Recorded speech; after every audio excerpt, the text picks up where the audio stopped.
Hello, everyone, and welcome to the Vegas Legal Magazine podcast. I'm Mark Fierro with Vegas Legal Magazine publisher Tyler Morgan, Fierro Communications Vice President Jeff Haney. Thank you so much for joining us today. Nevada has not had a Democratic governor since 1999, when Governor Bob Miller served with distinction. Our guest today, Steve Sisolak, hopes to change that. Sisolak is the chairman of the Clark County Commission, where he sits with the other Democratic candidate for governor, Chris Giuliani, also known as Chris G. Sisolak was elected to the Nevada Board of Regents in 1998, served as University Regent for 10 years, entered the race as a presumptive favorite, very well funded, and with the anti-Trump feelings in Nevada running fairly high. We're now just weeks away from early voting for primary. Ads for the governor's race now dominate the airways. Thank you so much for joining us today, Chris. Thanks for having me. I appreciate it. Thanks for the opportunity. The big question, why? Why run? Well, I served 10 years, as you said, previously on the Board of Regents, and then now 10 years on the County Commission. I think I've learned a lot. I think I was able to contribute to some very positive things, and we accomplished some things. And what I've learned, I think we can take to the state level and work on some issues that I think are long overdue in terms of being addressed. How tight is the race right now? Well, we're up. I'm confident that if we can get our message out and have the resources to do that and get our message out to voters and turn out the people we've identified, we'll be fine. It's just a matter of turnout and getting your message out. I think my gut was the read, and having lived here for a long time, a year ago it looked as if you were going to wipe the floor with anybody that got in the race, and it seems a little bit closer than that. Not that you're behind, or not that I'm doubting your numbers, but it seems as if it's tightened up a bit. It's tightened up. I think there's a movement nationally, the Me Too movement, that that's affecting women. A lot more women. If you look at the primaries that have come along in special elections in the last month or two, a lot of women are successful because of the Me Too movement, and women are turning out at a greater percentage. But I'm confident, even with that demographic, that if we get our message out and we explain to people what we stand for, we'll be fine. I ask one more question before I turn it over to Jeff, and that is, yesterday across the country, in primaries across the country, in Democratic primaries, it was the far left. The more liberal that you got, the better your chances. You've come in as a moderate, and clearly Chris G is to your left. Do you think that's going to be have an effect in this race? Well, Chris is to my left, but I'm comfortable with where we're at. I stand for the things that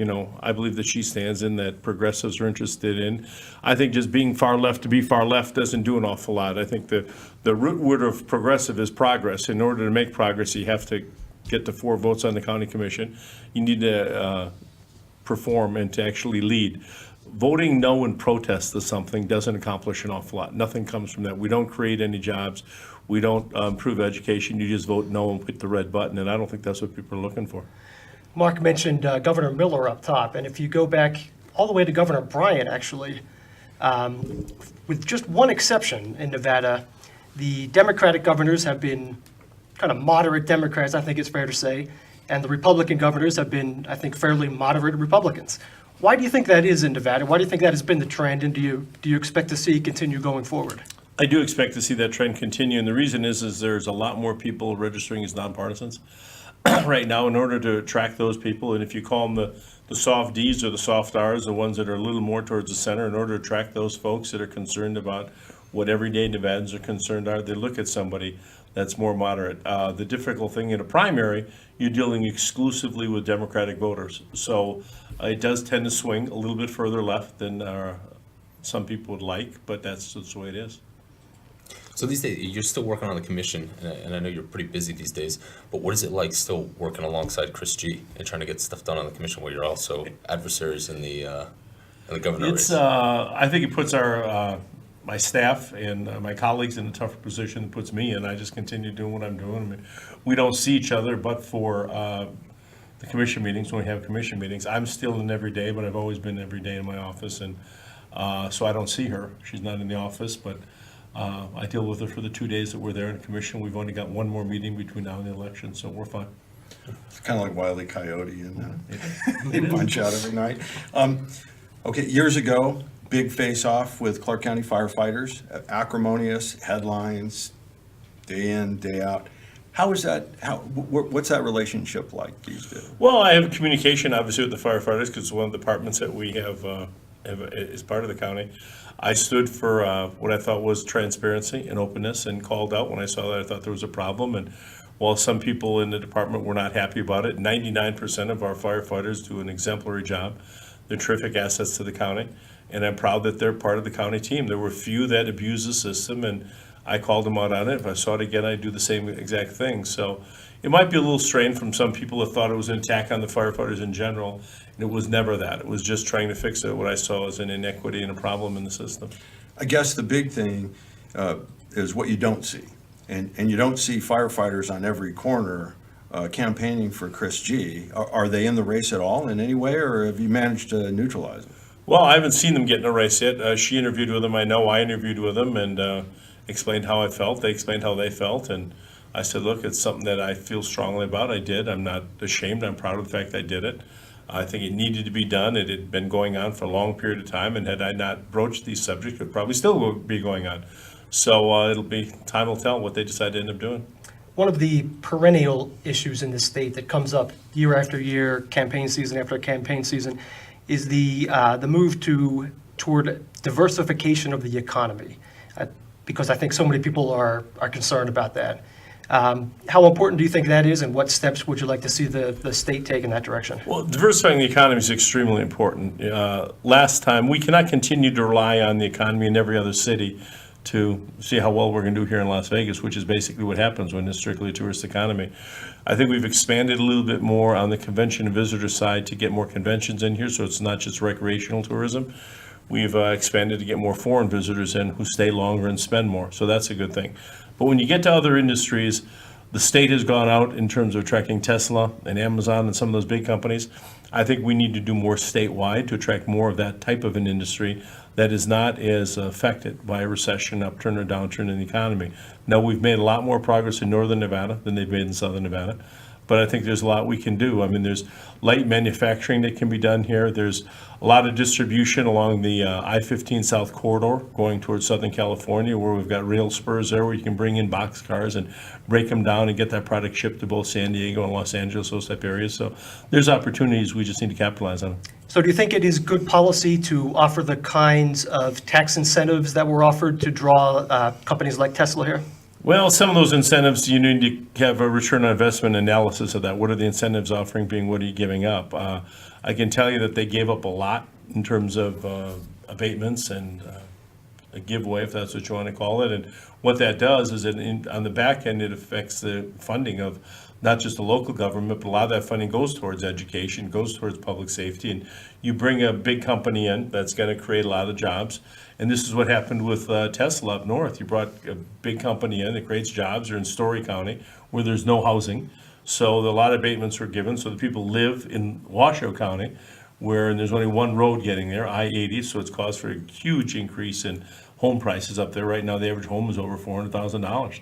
And you've got to fix that road, get that road done, and you've got to have more schools built. Well, Washoe's not getting that tax revenue. The tax revenue is all going to Story County. So I don't think that was adequately addressed. So I think we need to do a better analysis of what you're going to get out of this, what the relationship is on these abatement situations.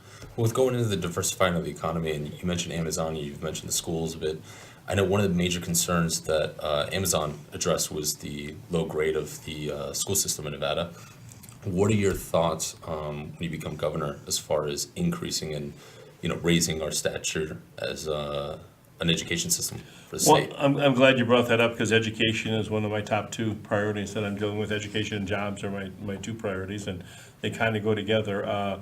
And you're right. For a long time, we've been on the bottom of every good list and top of every bad list when it comes to education. Yeah, and I think diversifying the economy really comes down to expanding the educational system so that you can start educating more people so they get into more jobs and everything. So, well, you've got that's one of the assets, one of the factors. You're right. And the other factor is a lot of companies don't want to come here if we don't have quality education where they can send their kids. The people that own and run the companies and work at those companies.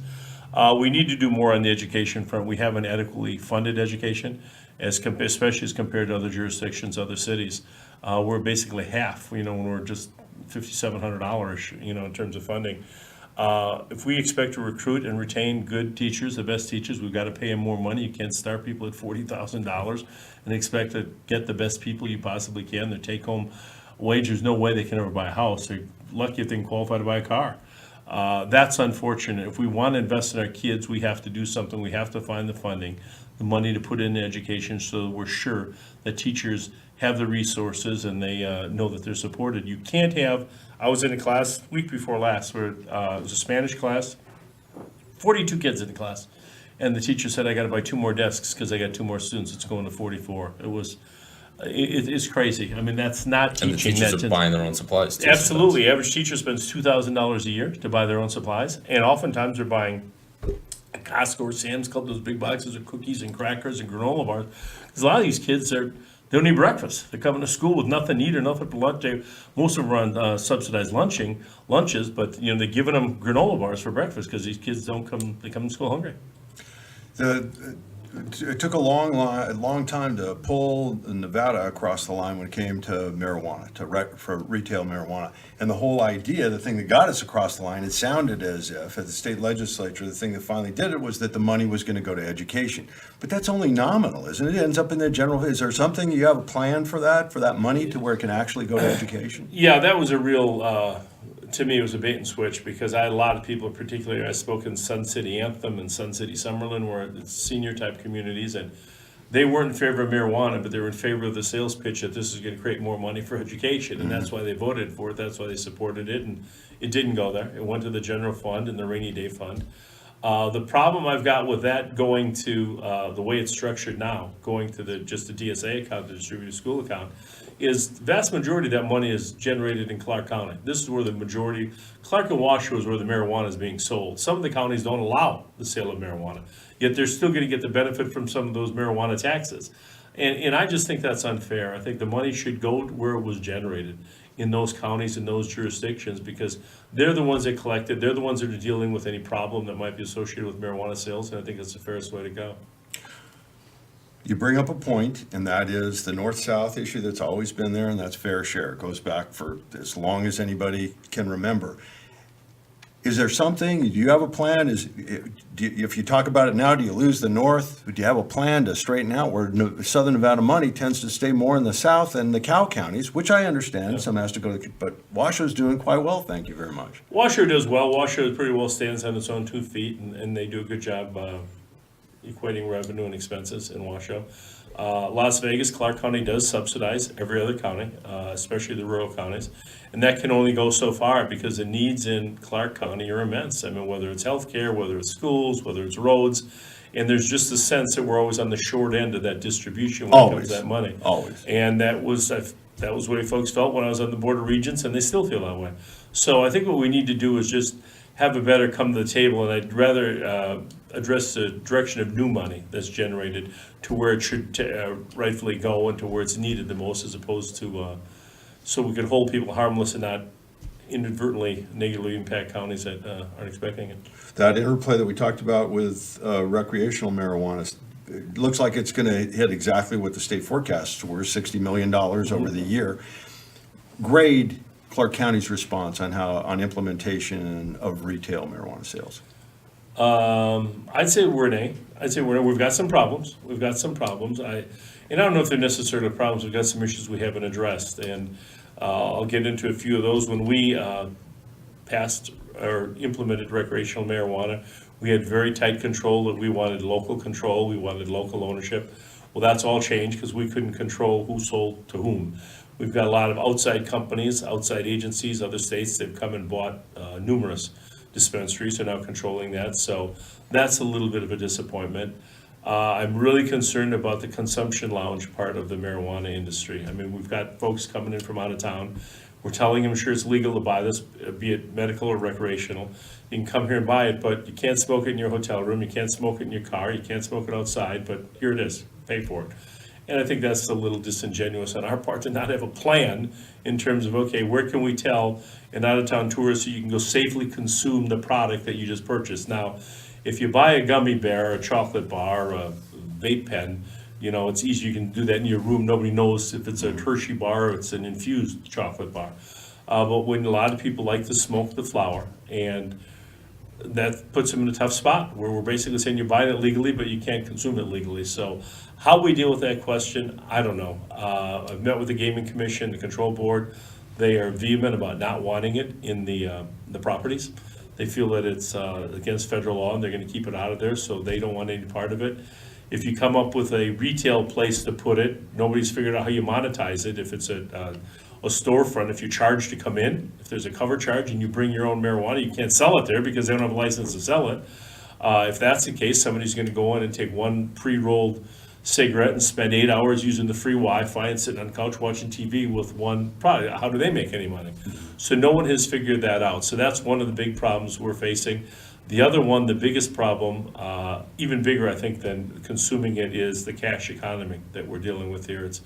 It's caused significant amount of hardship and problem. I mean, I've sit on fiscal affairs and worked with the sheriff on this issue. You may as well just put sign "Come rob me." You've got drugs and you've got cash in the same place. So what are we doing? That's tough. I mean, they're paying their employees in cash. They're paying their rent in cash. They come down to the county and pay their taxes and their property taxes in cash with duffel bags. I know NV Energy or the Water District, they come over with a backpack full of cash, $20 bills. So that's not the right way. Now, it makes no sense where the dispensary can't take the money to the bank, but they can give it to the county and we can take it to the bank. And then it's not questioned. And that's got to be addressed because it's just setting ourselves up for a problem. And in my opinion, it's inevitable. Now, when that'll happen, I hope it's never, but at some point, a bad guy is going to push a car off the road that they know that courier is carrying cash, Yeah. and we're going to have a problem. To put this in perspective, our bank robbers know they're facing 15, 20 years. When they go to rob a bank, they know they're going to walk out with about $1,500 compared to what happens in a dispensary, which is through the roof. While we're in the business of grading, grade Metro's response to the October 1 shootings. A+. I was intimately involved with 1 October with the sheriff. On the night of 1 October, he called me at maybe 10:30 at night and woke me up and told me, he goes, "Steve, we have a live shooter on the strip and we got 1 or 2 down and a dozen wounded." And I said, "Okay, I'll meet you at headquarters," and drove down there. We all know what happened. I worked closely with Sheriff Lombardo and Special Agent, FBI Agent Rausch that dealt from the FBI side, and they were on it immediately. They did everything that's humanly possible. I can't thank more the SWAT team that broke into that room, that went in that room. I mean, what he had in place, I mean, with the cameras, I mean, he protected himself. They know that people were coming. They had shivs under the door, so you couldn't open the door. And let's be candid, even though the shooting had stopped, when they broke that door down, they had no idea what was going to be on the other side. That room could have been booby-trapped. Anything could have happened. And they still did it.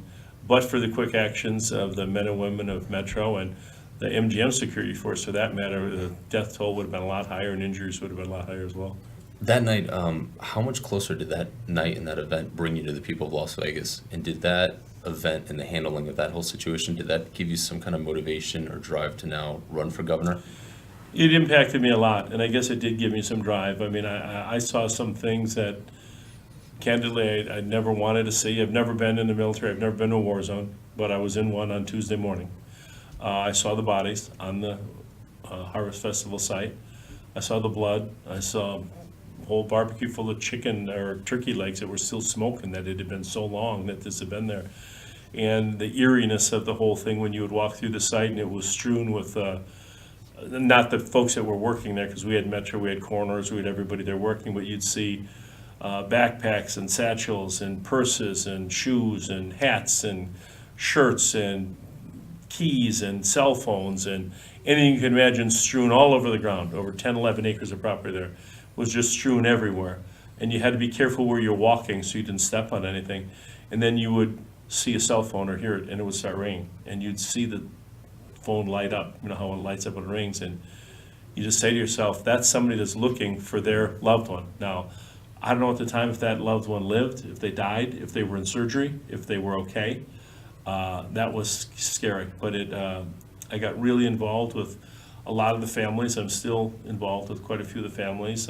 Gave a eulogy for a gentleman that I never knew. I helped on the last flight home for a Navy Sergeant at Arms that got killed on the site. He was there with his mother, and you know, the casket, it's a flag draped casket, goes up the conveyor into the belly of the plane, and the mom said to me, she says, "Steve, my son served, he was just signed up for his 3rd tour of duty in Afghanistan," and she said he came home and got killed at a concert. Who That's could have incredible. imagined that? And it's just, and the dad said to me, he goes, we're not supposed to bury our kids. I said, I know we're not, but your son was a hero. He saved other people from dying as a result of his actions and his military training. So it opened my eyes to be a little bit more thankful for what we have and to recognize the situation that we're in. If one thing good could come from it, if you call it a good thing, I got to interview with TV and radio stations and print media from all over the world, not just all over the country, and they saw Las Vegas that they'd never seen before.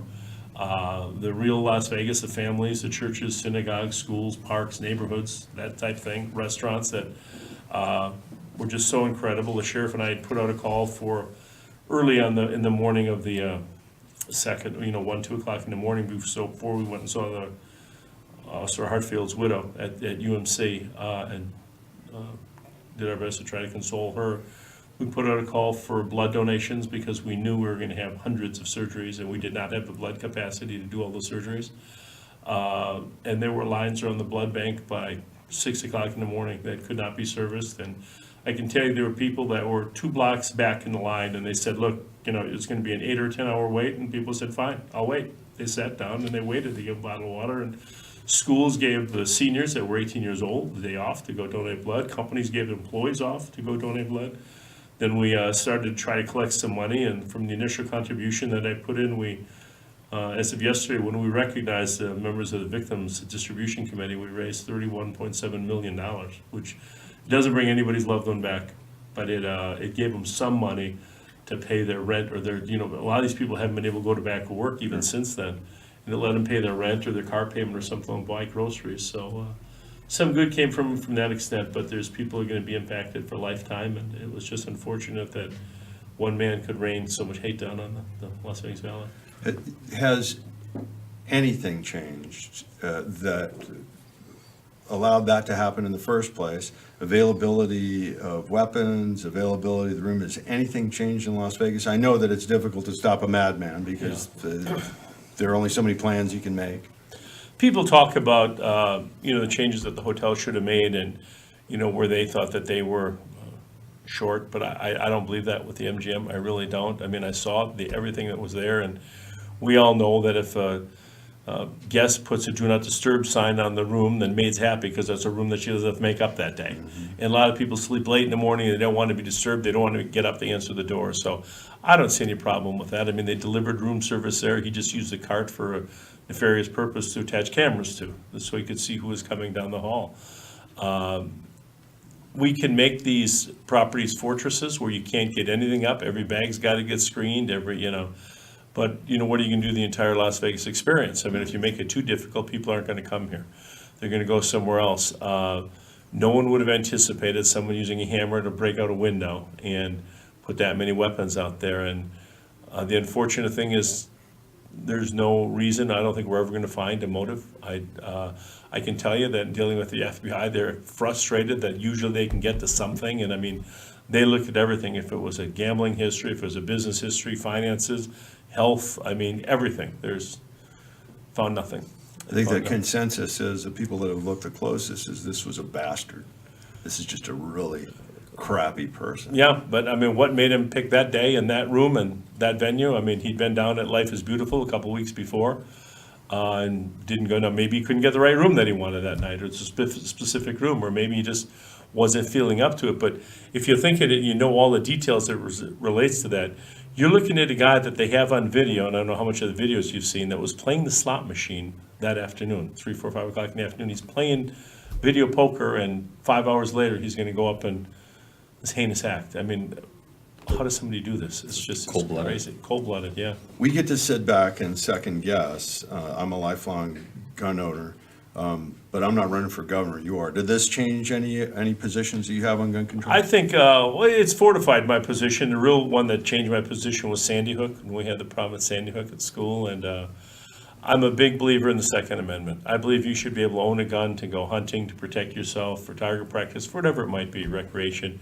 But there is no reason that the everyday citizen needs to have assault rifles, and I qualify assault rifles as military tactical type weapons, however that's defined. Those are meant as weapons of war and weapons for SWAT teams and that sort of thing. So I'm 100% opposed to assault military type weapons. There is no reason you need expanded cartridges that shoot 50 and 100 rounds. There's just no, you can't use it to go deer hunting or duck hunting. There's going to be nothing left. And you don't need a bump stock. A bump stock is something that was invented to help a disabled person use a rifle, and it was misused. So those sort of things, I think, need to be eliminated, and I think we need to institute background checks. Now, the background check in this matter would not, in this instance, would not have mattered. I mean, he'd have passed the background check because there was no flags.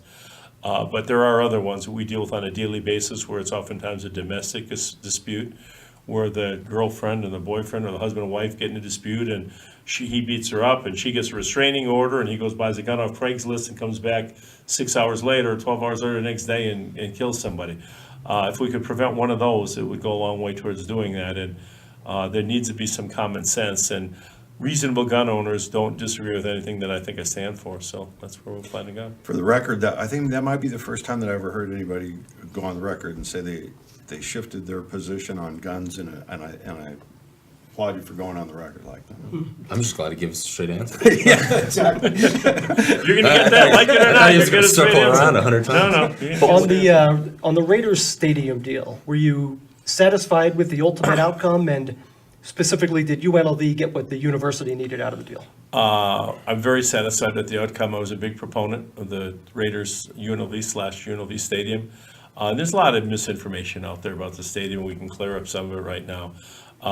First off, the Raiders don't own the stadium. Clark County owns the stadium. It's the county stadium, and they have a 30-year lease on the stadium. UNLV got a lot. I mean, the Raiders went out of their way to accommodate UNLV. They went so much as to, it's a dome stadium, which you're very familiar with, I'm sure, but UNLV wanted AstroTurf. They didn't want they wanted artificial, they didn't want grass. So the Raiders installed a tray system, similar to what they have in Phoenix, where the grass is gonna come out on a tray, and it's gonna be in the parking lot all week where they'll water it, cut it, feed it. You'll get sunshine, and if it's Saturday night, the Rebels are gonna play on artificial turf inside, that's underneath, that's on the floor, and then they're gonna bring the tray in Sunday morning to let the Raiders play on that afternoon. So UNLV got a lot. I mean, they really did. I sat with, when it came down to the end, and Mark Bedane he at one of the stadium authority meetings, because they'd reached an impasse on the stadium. They couldn't agree on certain things, and I finally got the Raiders to acquiesce in the first game that's going to be played, and there's a UNLV game, which the Raiders really wanted that first game, but this first one's going to be a UNLV game, and Mark basically said that Steve gave us a good swift kick in the ass and got us moving, which is what we did. I mean, UNLV is going to do well. I wish they'd have changed some things, but that was UNLV's decision not to. For example, the suite sales, I was hoping that the Raiders sold out all the suites in the stadium already. They've sold out the suites, and even at high prices, you need 10 and 15-year commitments, and I guess the prices weren't high because they sold them quickly. I wanted to add UNLV onto that. Just say, look, you're paying $750,000 a year for the suite. How about we just charge you another $30,000 and we'll make it you get the UNLV package as well. And the Raiders were willing to do that, but UNLV wanted to go their own way and sell them on their own now. How they're going to do, I don't know. That remains to be seen, but A lot of suites to sell. it would have been a big impact, I think, on the program, and I wish they'd have thought differently about it. But UNLV got a lot. I mean, they got their own branding, they got their own locker room that's going to be exclusively for them. So I'm comfortable with that. I think they did very, very well. The one guy that got cut out of this deal, Sheldon Adelson, what's the lasting fallout from that when you get a guy with that size checkbook Yeah. floating around in the background?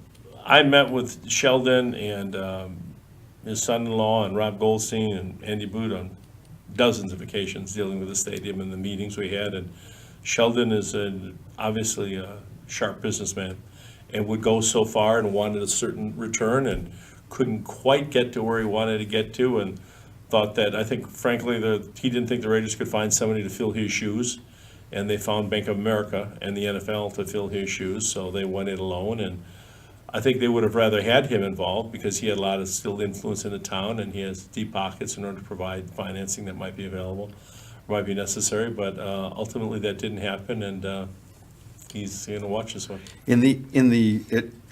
From an outsider's perspective, it seemed that it was at the 11th hour that he made a demand for an equity position in the team. Did that actually play out that way? What Well, was that? it was close to the, I don't know if it was the 11th hour, but I think Sheldon wanted a part of the team, and that was just non-negotiable. I mean, it wasn't the Raiders that it was non-negotiable. It was the NFL that it was non-negotiable. That they will not allow a casino owner to own part of a team.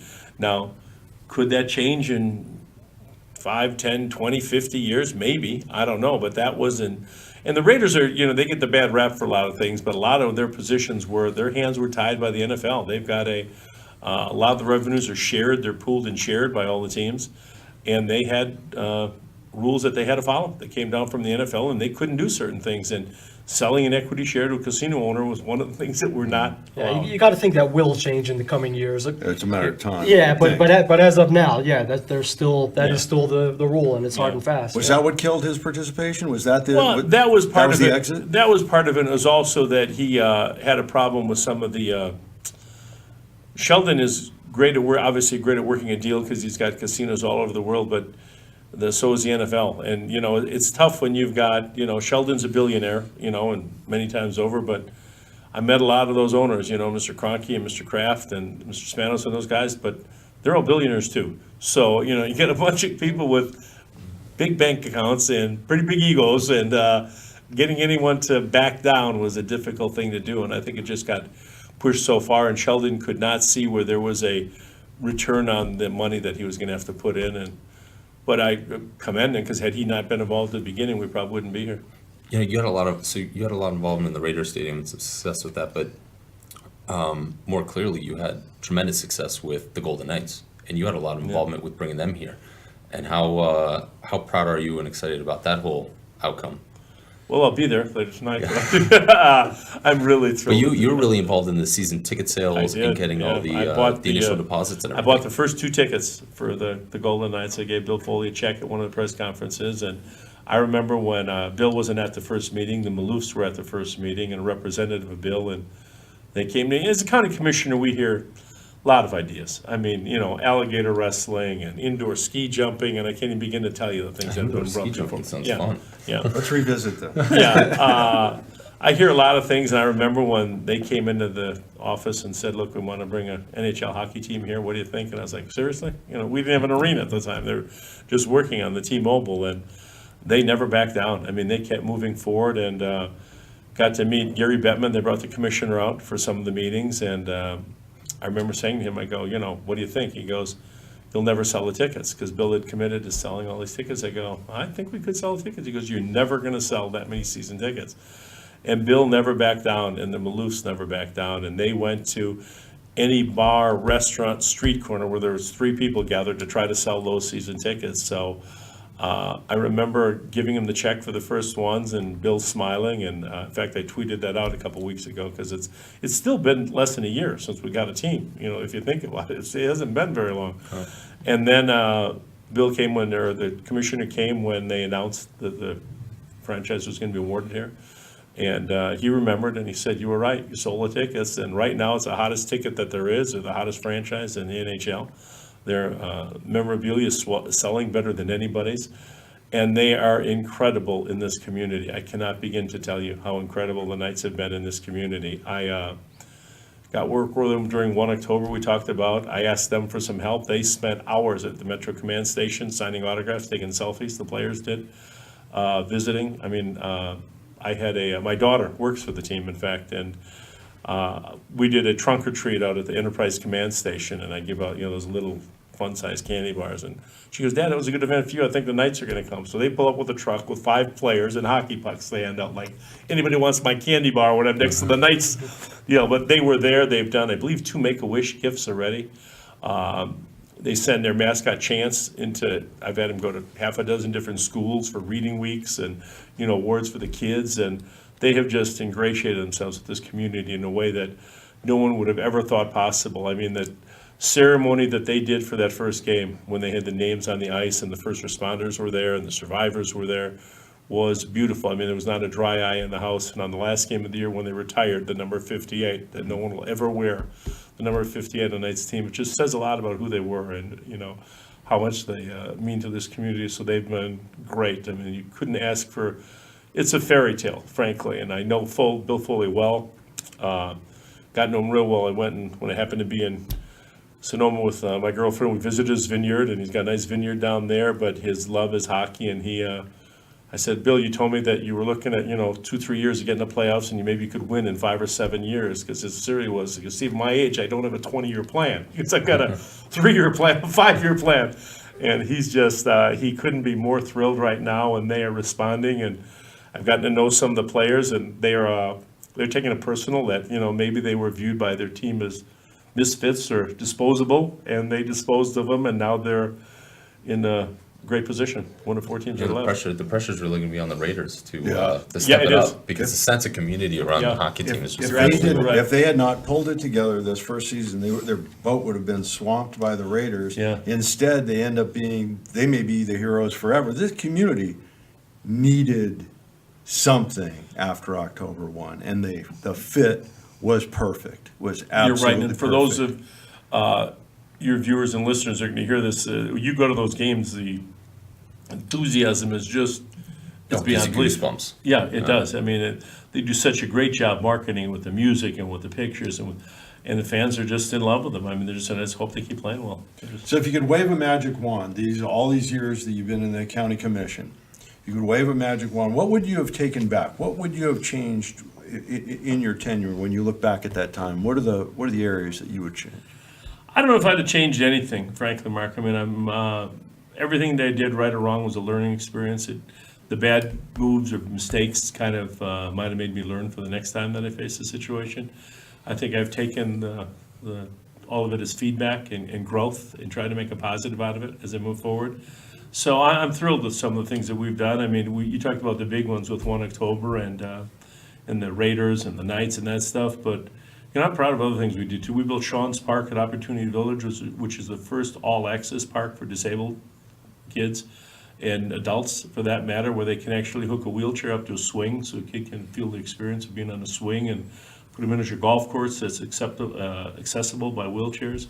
That was a big thing for me. I mean, when we opened up when I was on the commission, I was walking through the airport and saw some of our service folks sleeping on the floor on their knapsacks, and didn't realize that we were one of the few airports that did not have a USO lounge in the airport. So got with Director Vasiliadis at the airport, and we opened up one. Now we have 2 USO lounges in the airport, which is ranked the best in the country for the troops that are coming through there, where they can have a place they can sleep and watch play video games, watch TV, and get a snack to eat or something, because they don't have a lot of money when they're coming through, and we provide that for them. So those are other things that we did too. I mean, we turned UMC around. It was losing $70 million a year, and last year UMC made $20 million, and we invested every dime of that back into the hospital with robot surgeons type thing, a surgical robot that does surgeries, and building a new wing, hopefully for a tower for children's pediatric care. So we're doing some good stuff. There's some good stuff happening. One of the first things that the next governor of Nevada is going to face is the opioid crisis. Nevada was one of the first states to suffer, to be hit hard by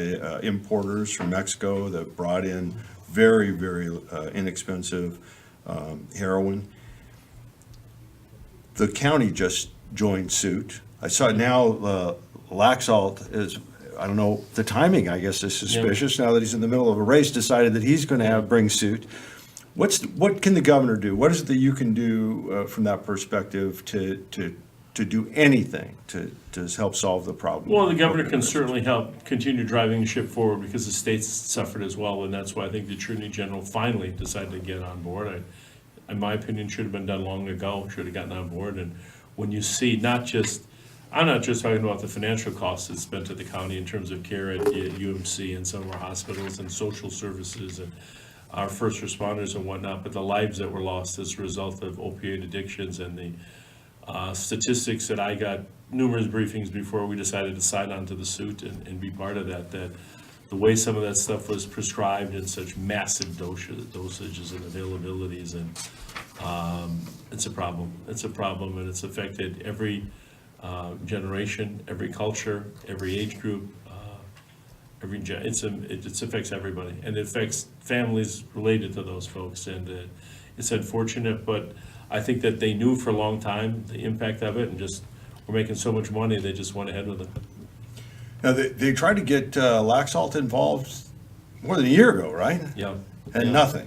And he chose not to, and I don't know what his mindset, his thought was at the time, why he chose not to get involved, but, jumped at the first chance we had to be part of it, because there will definitely be a settlement, there's no doubt in my mind, and we can return some of that money to the people that had to pay the money out of pocket, and I don't know what his reasoning could have been to sit on the sidelines, but I think it was long overdue, and I'm glad we did join in that suit. First job, walk in the door, you win. Hooray, you won, you won, you won. What do you do walking in the doors, Governor?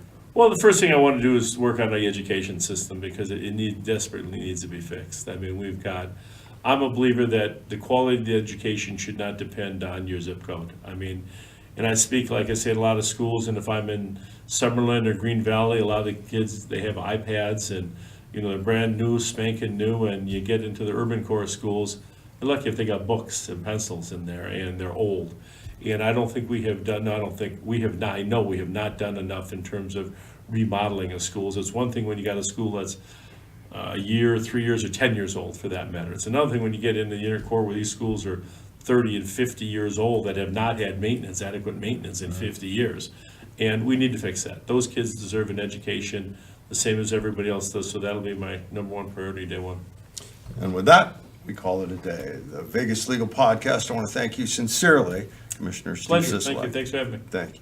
Tyler Morgan, publisher of Vegas Legal Magazine, thanks for doing the good work, bringing some new life to the legal community in Southern Nevada. Jeff Haney, Vice President of Fiero Communications, and for all of you out there with a story idea, an axe to grind, get a hold of Vegas Legal, the leading magazine in Southern Nevada legal market. You can call Tyler at 702-222-3476. reach out, tell us, tell your friends. Have a good one.